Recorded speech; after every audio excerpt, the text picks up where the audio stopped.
So what about the other 1% of the UFO phenomenon? Has there ever been legitimate sightings?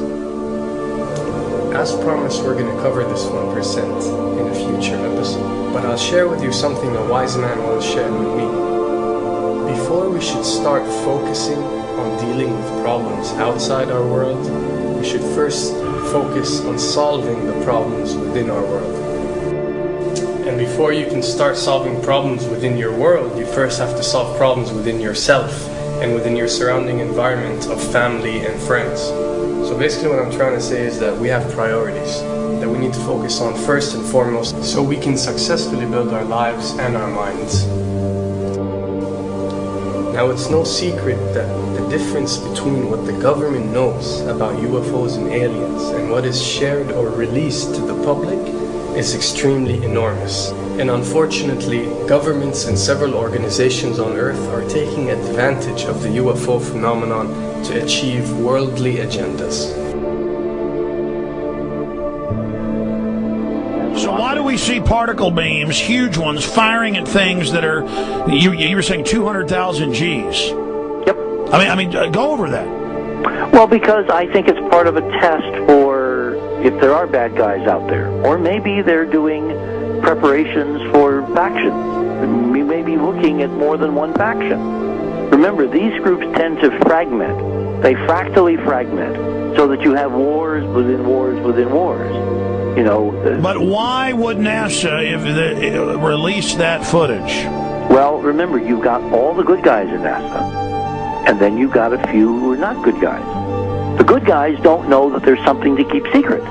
Remember, the lie's different at every level. They believe the lies they've been told. So when you set up a structure, an institution, which is supposed to be open and above board and is supposed to present live TV of the shuttle missions, they present live TV. Now, the controllers can't say, oh, well, you can broadcast this, but you can't broadcast that.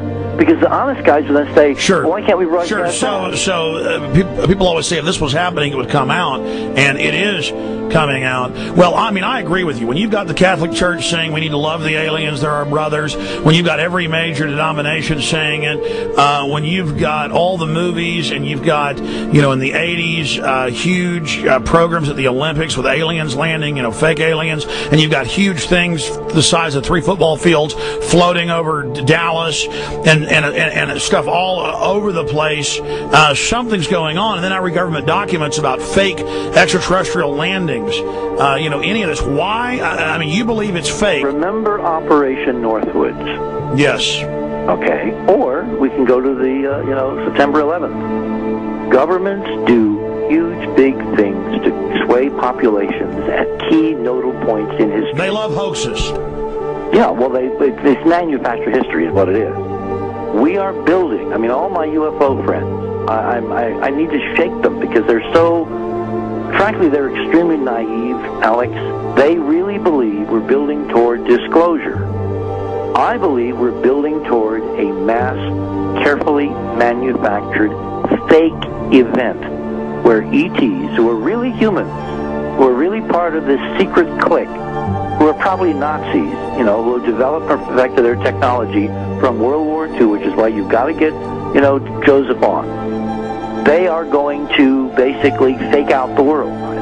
And there's an incredible window on the Nazi black ops programs, the compartmentalized, incredible high technology efforts that were being funded by the Nazi war machine, particularly toward the end of the war, in a desperate effort to win the war, and they fastened their hopes on several key technologies, some of which appear to be the control of gravity itself, which again is a separate piece of data from my work, which came at this from a hyperdimensional physics perspective. We know there's a lot of suppressed technology. 20 years after the B-2 bomber was already in service, they declassify it. So we have a lot of cases of that. We know there's a whole shadow government. This is technology and physics, Alex, that would make anything you think you know like a candle flame compared to a hydrogen bomb. This is a physics that literally allows you to rearrange time.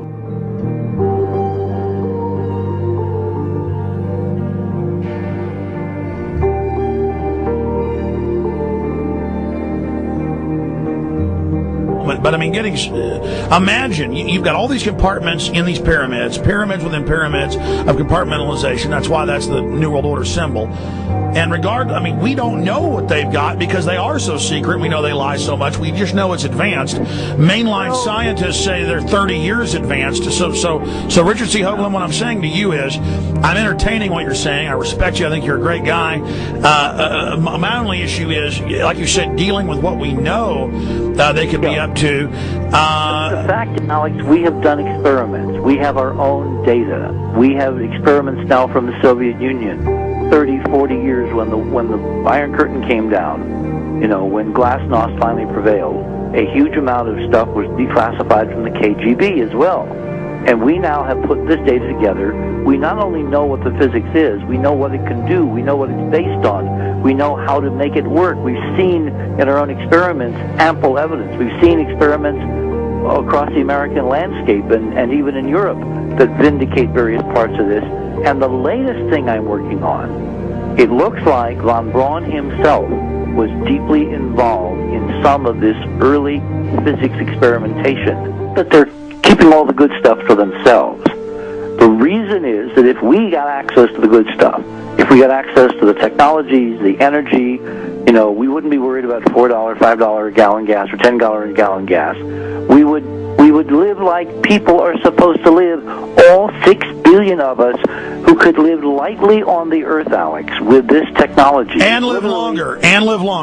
Absolutely, and better, and you could live to 200-300 and have the virility of your 20s and 30s. There's extraordinary medical breakthroughs, there's extraordinary physics breakthroughs, technology breakthroughs, energy. It's all been kept away.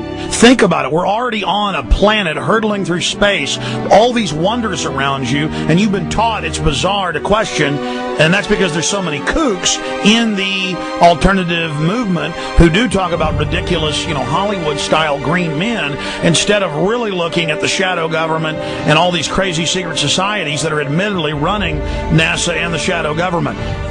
Ladies and gentlemen, during this talk that I'm going to give you, I'm going to explain to you the history of this phenomenon, who the secret government really is, and I will name them by name, beginning group, the study group. I will tell you who they are today. I'm going to tell you what this is all about.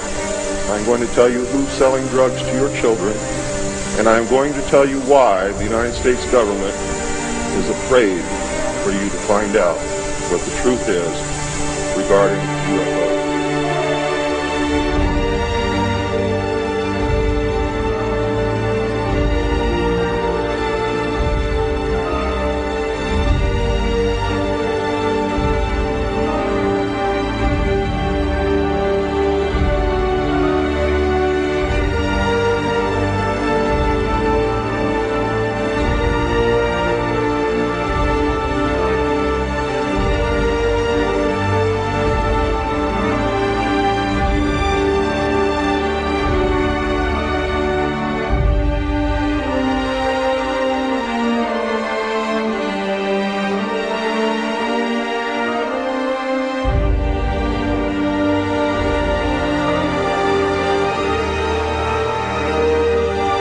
And it turns out that even though she remembered that she'd been part of the team to debrief the astronauts, she couldn't remember a thing that they said. She couldn't remember why she no longer was working with NASA. She couldn't remember. In other words, her memory lapses were enormous, and I don't think they were feigned, because we now found the same pattern in all the flight crews. Because the awful truth, Alex, is they have been brainwashed. They have been mind controlled. They have had a technology, a very sophisticated technology, which took away the real missions that they experienced.